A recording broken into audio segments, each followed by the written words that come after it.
You're listening to The Adventuring Party, talking about gaming the Irish way.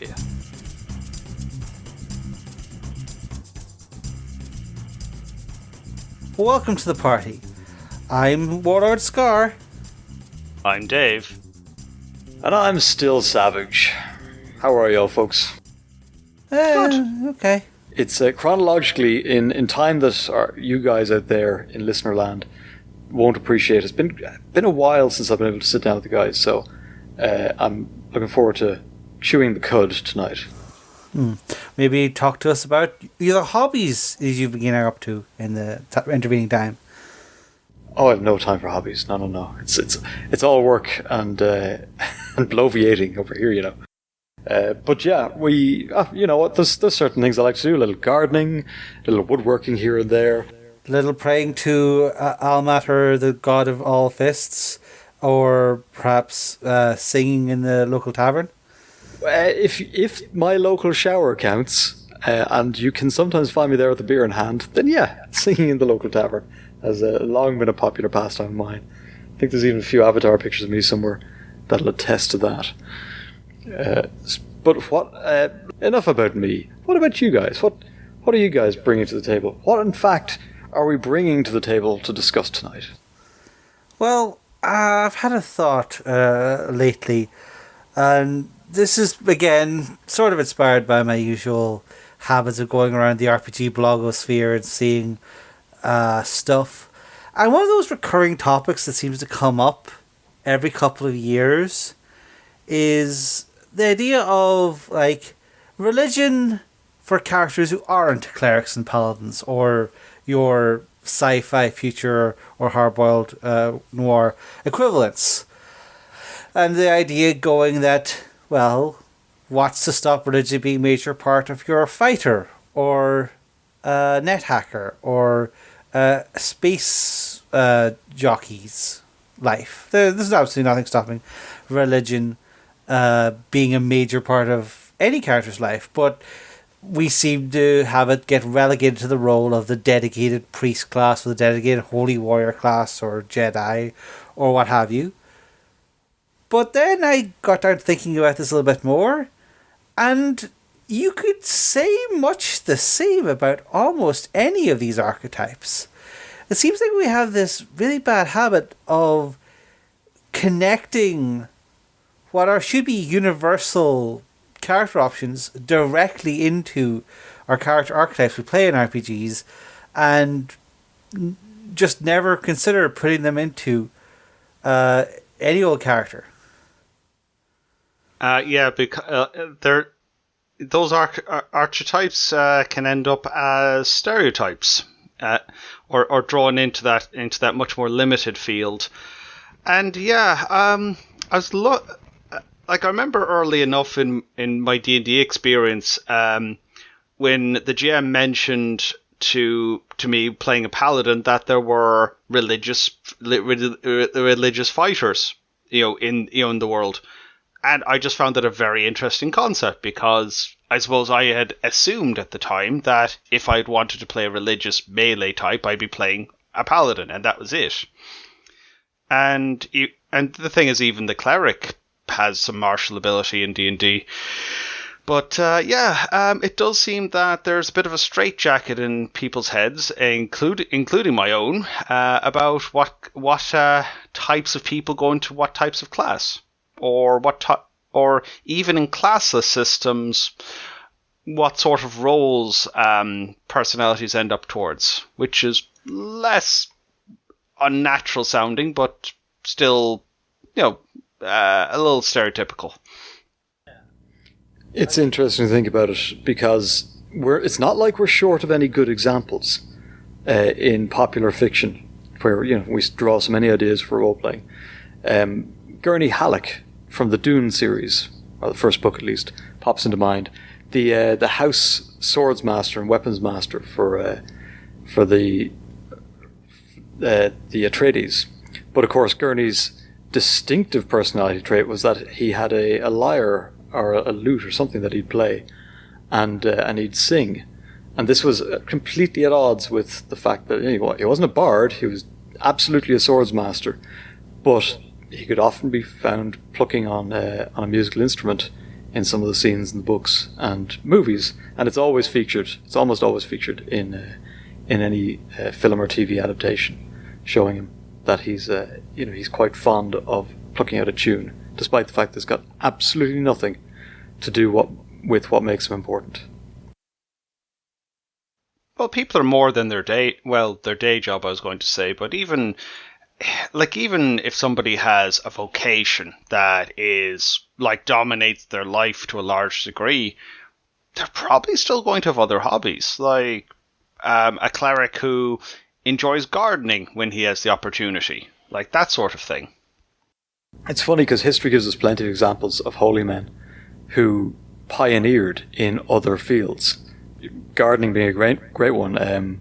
Mendel, the great botanist and what would you call it, a pioneer of genetics, who his breeding of plants led us to a much greater understanding of how genetic traits are passed on through generations. So yeah, I think, and there's huge scope for this in sci-fi and fantasy. You can have a lot of fun with this and introduce some, I mean, not always noble pursuits, but introduce some sort of side interests for your characters, regardless of what their class is. And this is really sort of there's two prongs to this. We'll look at, hey, here's good stuff to do that isn't necessarily related to your class. Why shouldn't your spell sword have a sideline in travel writing? You get to see a lot of places and kill interesting people. You might as well jot it down every so often. But also, some character classes tend to sort of invoke particular character traits, and that's not necessarily always true. Why can't you have a gentle barbarian who loves animals? Or like a really angry wizard. Like a stupidly angry wizard, yeah. I mean, Fireballs, I said, he just wants to see the world burn. Yeah, it's just like, at a certain point you see like whole character traits being sort of siloed into classes, and because like people sort of want to, I get it to an extent, because people would want their numbers on their sheet to reflect or express the character that they have in mind, and therefore picking a certain class can do that, but that also sort of bottles a lot of character traits into the set of mechanics that support it, and that's how you get the archetypes, so you're taking over the trait.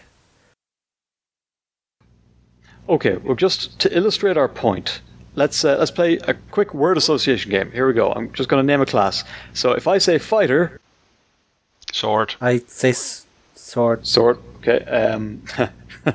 If I say paladin, Salutary. Holy light. Okay. Yeah. So if I say sorcerer, sparks of magic. X-Men. So on X-Men, if I say rogue, pouch. Thievery.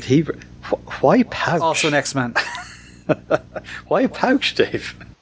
Well, that's what they're grabbing. Ah, okay. But I mean, it illustrates the point that we've sort of gotten conditioned to thinking about certain classes as having certain sort of traits. I think fighters are very amusing because they don't have personalities, so they hold a sword.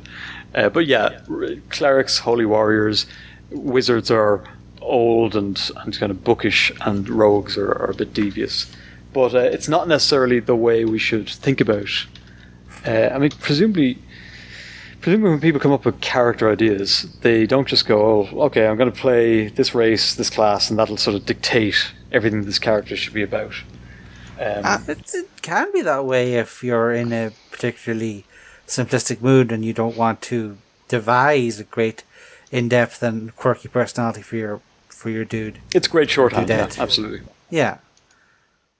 And, like as I said, a bit of shorthand isn't the worst thing in the world, but it's when we don't see any breakouts from that shorthand, that's the problem. And it leads to very stale role-playing, potentially. Yeah, I do like that there's like say a trend.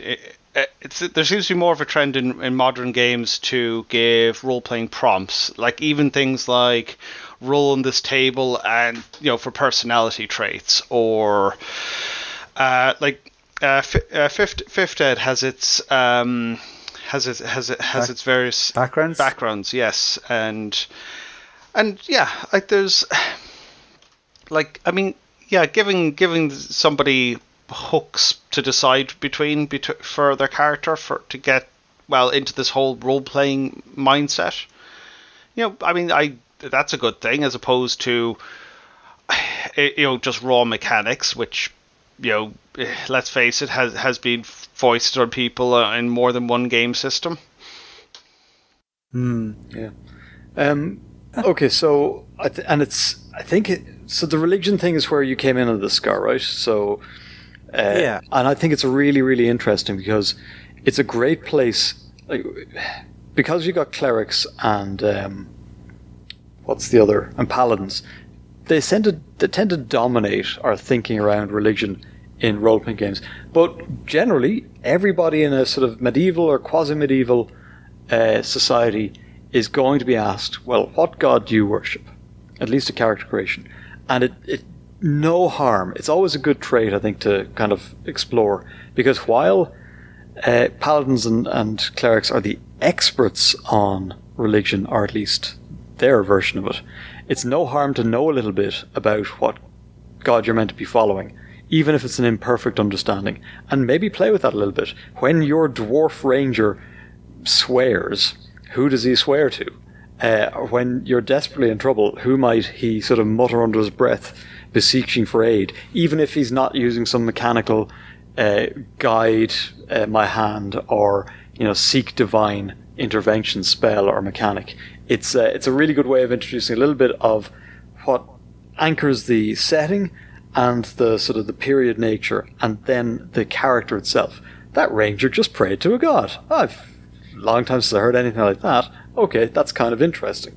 Worth considering. So, like, in those sorts of settings, everybody prays, or at least everybody's expected to pray. And it can be an interesting way of sort of adding a little flesh to the bones and stepping outside whatever the class is meant to be. That almost anyone can access. Yeah, and it also has the added benefit, like a lot of things in RPGs, with the safe distance from our modern world, where religion is this touchy, political, cultural, sometimes a bit national topic. Whereas in your Forgotten Realms,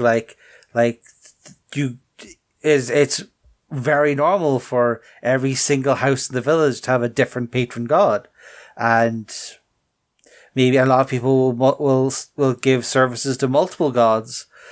Just because, we live close to the sea, so let's pray to the sea god, but also we have corn farms, so let's pray to the farming god. And there wouldn't, other than obviously the dread god of eating people's eyeballs, you're not going to have a tremendous amount of religious tension between these gods compared to our own modern day. They were used to getting along because there was more of them. Yeah, pantheons are good for that. Yeah, absolutely. And so I think you could almost go class by class and say, hey, this is a really good way of sort of using religion to flesh out the character of this class, or at least the things that they might sort of dwell on or opine on during the play session. But I think your wider point, this is true of almost anything.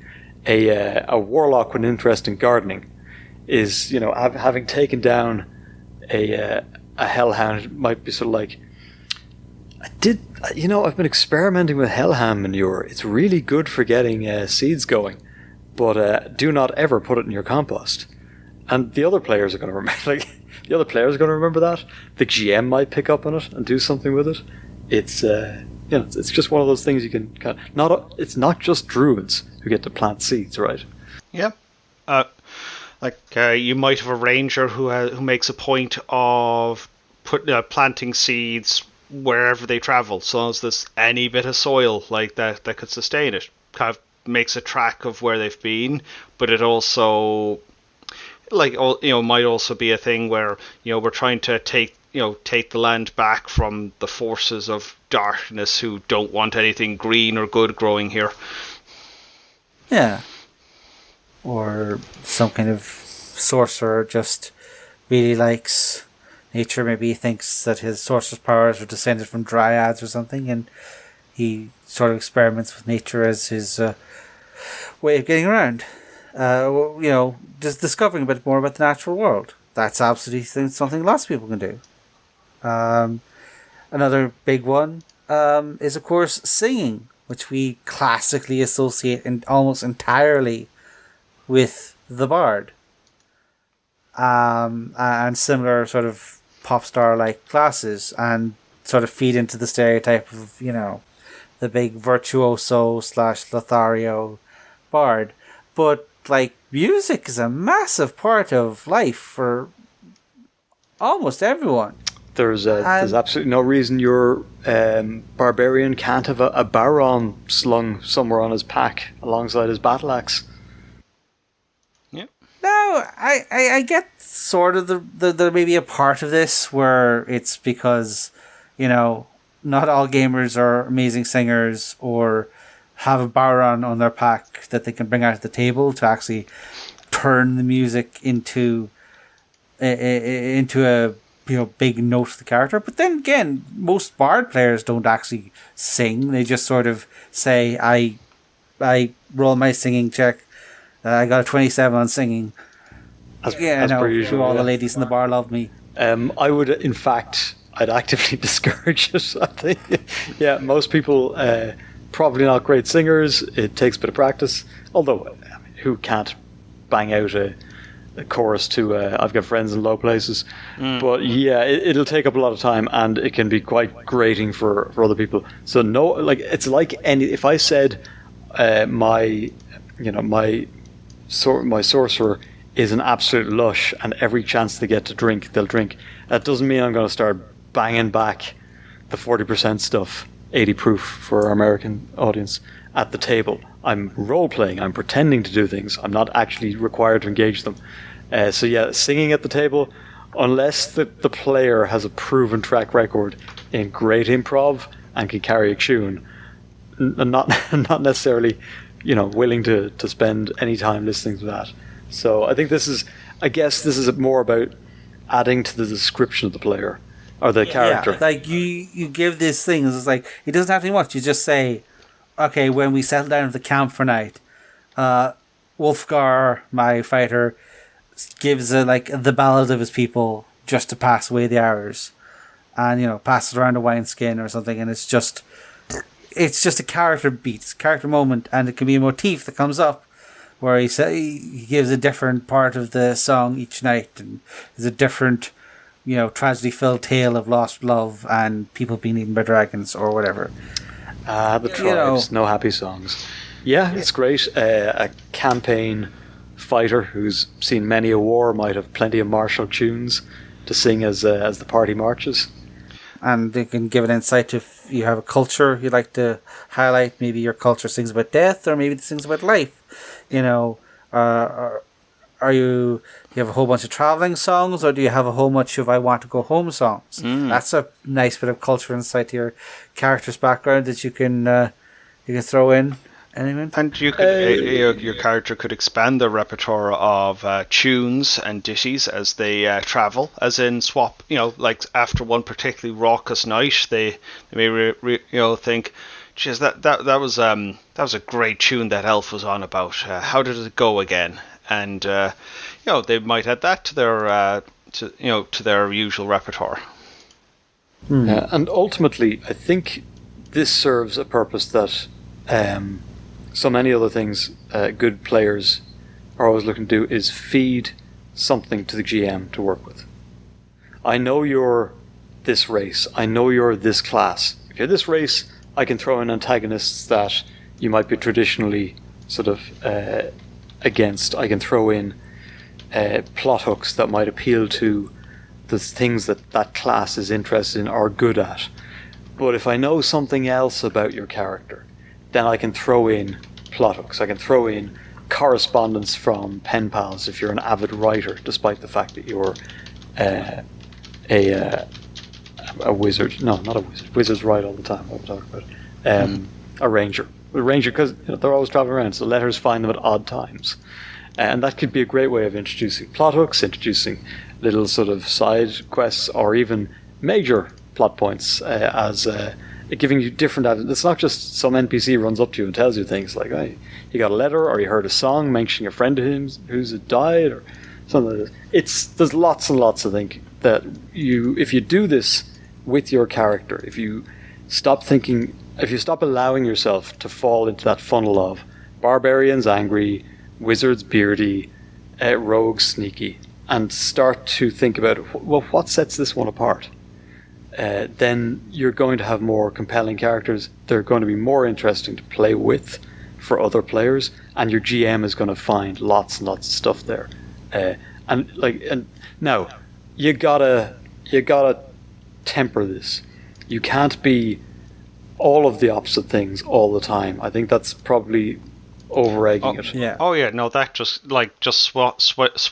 constantly just switching around the stereotype creates a new stereotype.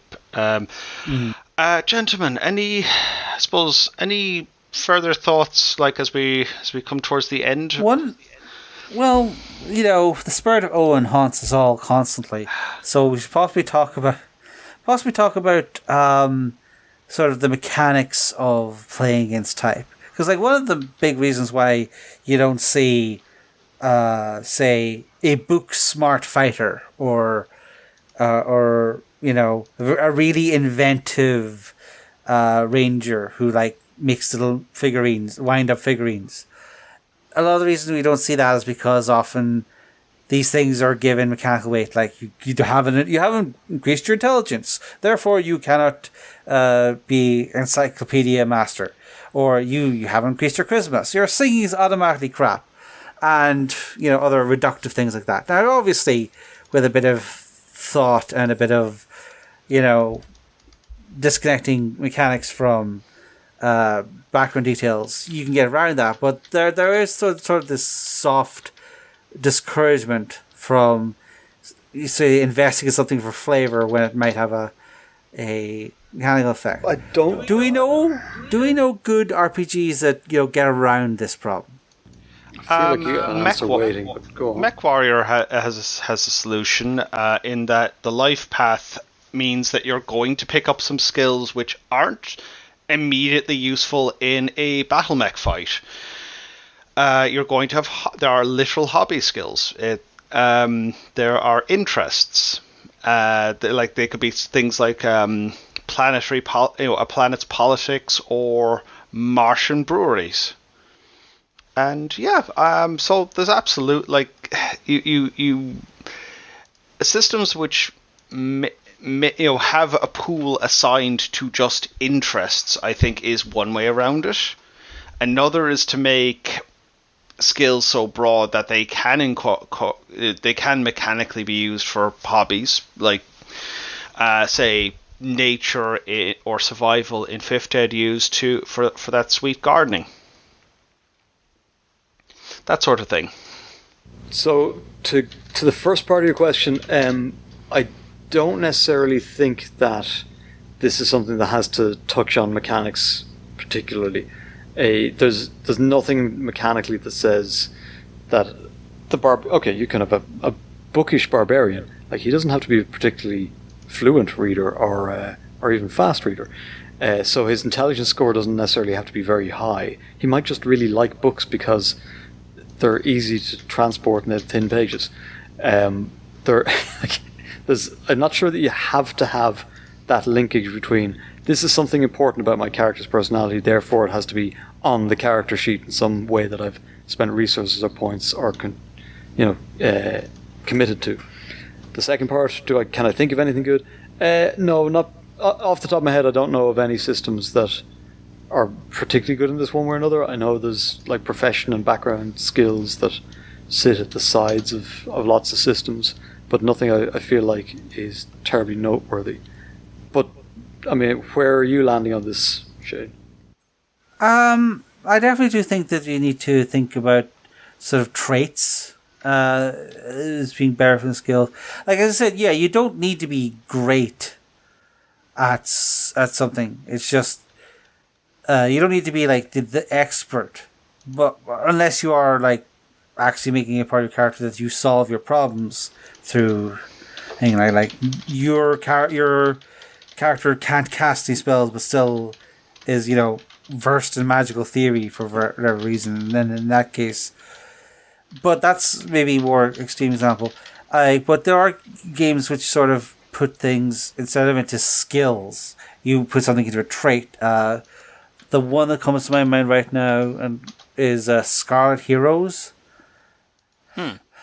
Sort of a sort of D&D light a game for 1 or 2 PCs, and rather than have a big in-depth skill system, it simply has a system of traits like these big points like Conan would have from Chimeria. Or Worshipper of Crom, or these are like Mighty aspects Feud. that the GM can kind of pluck at. Yeah, and then you could obviously, since Conan is secretly this massive philosophical nerd who's always going on about the ennui of being a barbarian and the foolishness of all politics. You could have manly ennui is one of his traits, and it's not a huge investment of character points, but it is there, and it doesn't form his character. My secret is I'm always bored. A little bit. It's an interesting thought. Stuff yeah. like Scarlet Heroes.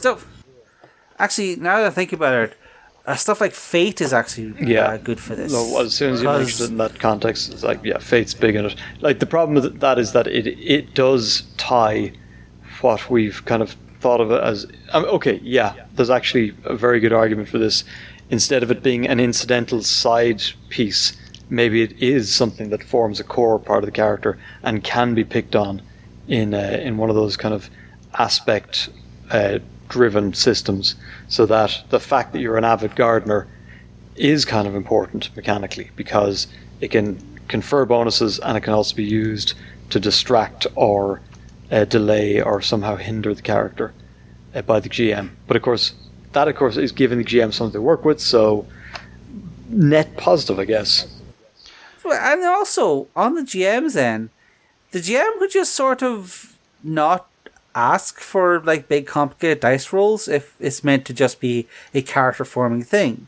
Like if someone just says, I start singing in the bar, don't immediately go, oh, you should roll a performance check to see if you really impress people. It's just like, say, no, don't go for the dice. Just say, most of the people ignore you, but there's like this one old guy at the back who recognizes the song and starts humming along, and there's a little tear inside of his eye.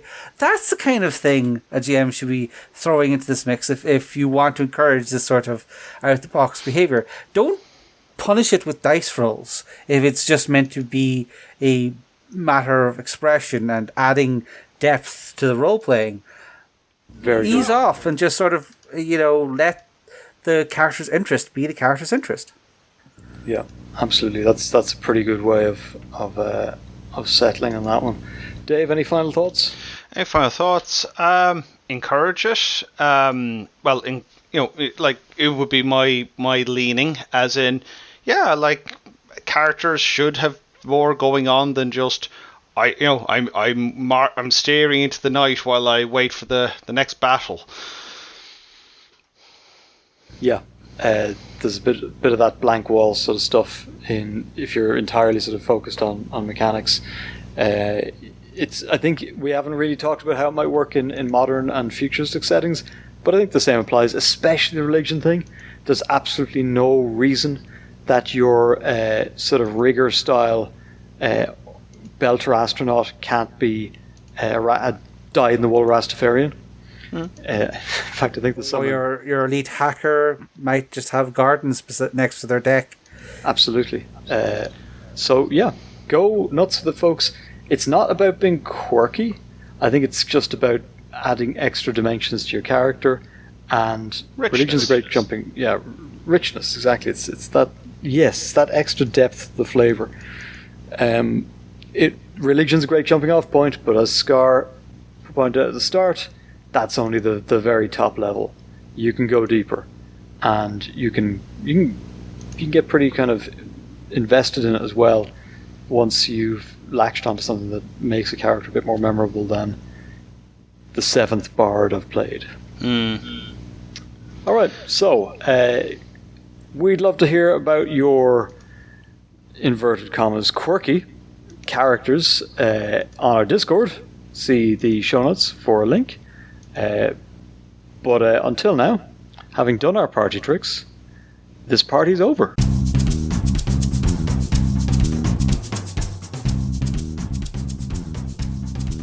Thank you for listening to The Adventuring Party. If you'd like to leave us a voicemail, you can head on over to SpeakPipe and drop us a line. Or you can join us on our Discord server, where we keep the party going after hours. Otherwise, you can find us on Facebook, YouTube, Spotify, or Twitter, or you can email the hosts at party@theadventuringparty.net. The Adventuring Party is released under a Creative Commons Attribution Non-Commercial Share-alike version 3 license, but you probably knew that already. We hope you enjoyed the episode, and look forward to seeing you back here next week. Goodbye.